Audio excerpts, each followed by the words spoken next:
Remember when muscle cars were popular, Raquel Welch stood out on television, and the hippie movement was at its heights? In this video, we will talk about 10 things you remember if you grew up in the 1960s. Sit tight, grab some popcorn, and discover all of these memorable moments and more. Number 1. American muscle cars. In the middle of the 1960s, American muscle cars were strong representations of automotive performance and flair. Known as powerful American-manufactured two-door sports coupes, these vehicles were first intended for drag racing, but quickly gained popularity as street cars with a focus on performance.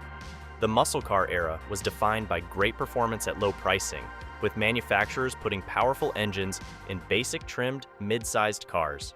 Famous vehicles that best represented this trend were the 1964 Pontiac GTO, 1965 Chevrolet Chevelle, and 1968 Plymouth Roadrunner. Muscle vehicles evolved to offer more luxury amenities and optional equipment as the 1960s proceeded, resulting in the emergence of budget muscle cars such as the 1967 Plymouth GTX and 1968 Dodge Super Bee. Manufacturers engaged in a horsepower war at this time, with some models reaching 450 horsepower by 1970. Number 2. Raquel Welch. Raquel Welch, a 1960s icon, became famous with her appearance in Fantastic Voyage in 1966. Due to her contract with 20th Century Fox, she was cast as the lead in 1 Million Years BC in 1966. Although she had just 3 lines in the film, her doe-skin bikini scene became an international sex symbol. Welch deviated from the usual sex symbol mold by portraying strong female roles, helping to bring the blonde bombshell period of Hollywood to an end. Her popularity was increased by her groundbreaking interracial romance scene in 100 Rifles in 1969. In 1967, she portrayed Lust in Bedazzled, demonstrating her flexibility, and her part as a freedom warrior in 100 Rifles established her as a serious actor, despite the temptation to do naked sequences. In 1970, her most contentious performance was as a transgender heroine in Myra Breckenridge, which symbolized her bold choices in the film industry. Number 3. The hippie movement. With origins in bohemianism and Eastern mysticism, the hippie movement originated as a youth movement in the US in the early 1960s and was influenced by a number of European social movements as well as the Beat generation. It began to spread around the world in 1967, promoting coexistence with nature, creative and sexual experimentation, as well as recreational drug usage. After the 1967 Human Be-In in San Francisco, when the throng shouted and adopted colorful psychedelic clothes, in contrast to the somber apparel of the Beats, the term beatnik gave way to hippie. Hippies were known for their bold individualism and for frequently dressing up for musical performances in extravagant clothing. The 1966 Love Pageant rally in San Francisco was a turning point in the movement against the prosecution of drug use and in favor of its usage for creative expression and self-discovery. Number 4. Hasbro's G.I. Joe action figures. Hasbro's G.I. Joe action figure series, which peaked in popularity during the 1960s, became an iconic American toy brand. In 1963, Manhattan-based licensing agent Stanley Weston came up with the concept for G.I. Joe. The executive at Hasbro, Donald Levine, was intrigued by his idea of a military action figure. Levine foresaw that these figures would be extremely popular, which prompted their 1964 launch. Many branches of the U.S. military services were represented by these figures.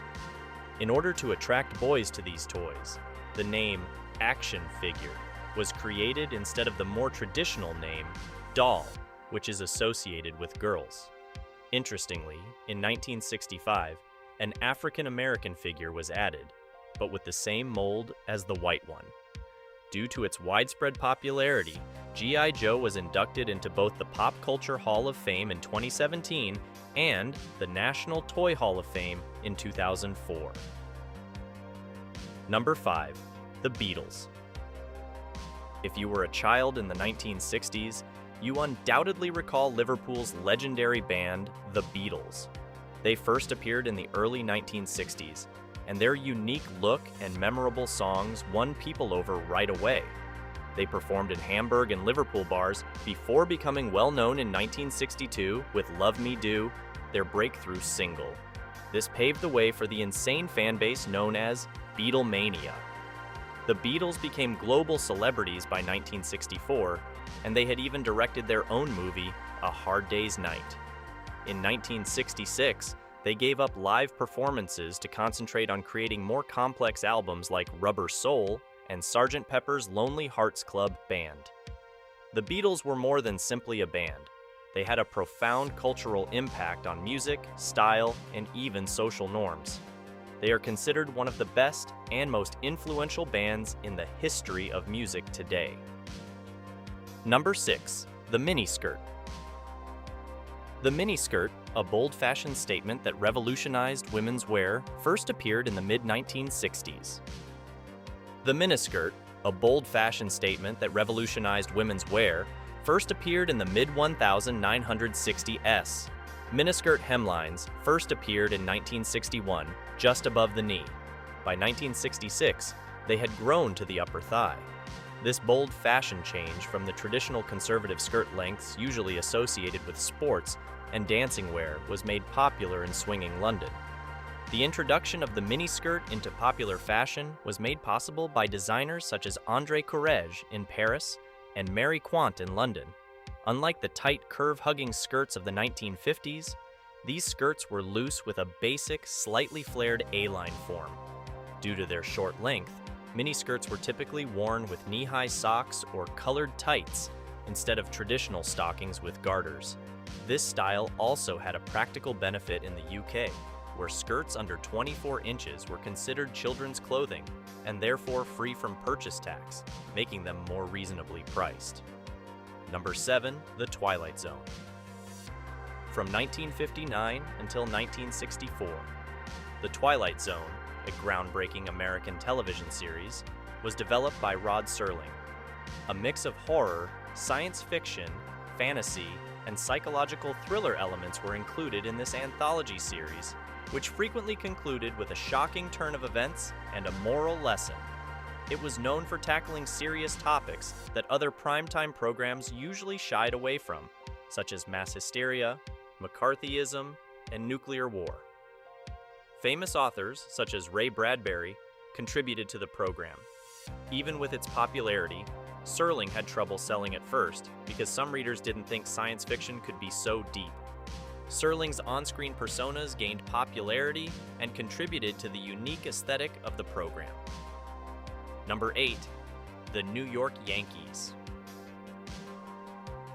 Many individuals who were alive during that time remember the New York Yankees as one of the major baseball teams of the 1960s. Despite having a strong season in 1960, they were defeated by the Pittsburgh Pirates in the World Series.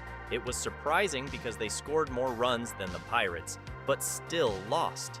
They had one of their greatest seasons ever the following year, 1961. After winning an enormous number of games, they defeated the Cincinnati Reds in the World Series. Their top players were Roger Maris and Mickey Mantle. That year, Maris even broke a significant home run record. 1962 saw them win the World Series once more, but not without difficulty, as they faced the San Francisco Giants. They enjoyed a strong season in 1963, but they were defeated by the Los Angeles Dodgers in the World Series. Finally, in 1964, they had another successful season and went to the World Series, where they were defeated by the St. Louis Cardinals in a tight game. The Yankees then hired a new manager. Number 9. Apollo 11. If you grew up in the 1960s, you will remember with great clarity the important landing of the Apollo 11 mission on July 20th, 1969, on Earth. Neil Armstrong and Buzz Aldrin were the first two astronauts to step foot on the moon, and this event signified their historic moment. This amazing moment was seen live by an estimated 500 million viewers worldwide. at the time the highest TV audience for a live broadcast. The moon landing was an important victory in the space race and demonstrated America's technical superiority. Apollo 11 was just the first of 6 crewed American moon landings that occurred between 1969 and 1972. The final crewed trip to the moon left the United States in December 1972, making it the only nation to have done it successfully. A total of 12 men have made moon landings, with Gene Cernan being the last person to leave the lunar surface. Number 10. Rise of color TVs. Color television was a major step ahead of the black and white TVs that everyone was used to in the 1960s. Before color TV, shows were only in shades of gray. Although the concept of color TV was first proposed far before the year 2000, it took a while for it to truly catch on. Even though 1965 marked a turning point for color broadcasting, there remained the minor issue of viewers lacking access to color television sets. The United States adopted the NTSC color television system in 1953, which was also compatible with older black and white TVs.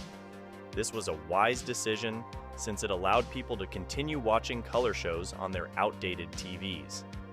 Shows that had to convert from black and white to color included, among others, The Wild, Wild West, Gilligan's Island, The Andy Griffith Show, and Dream of Jeannie, all on CBS.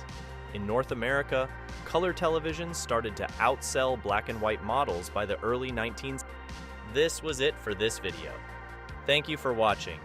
Please tell us in the comments section below about your favorite 1960s moments. Please like and subscribe to our channel.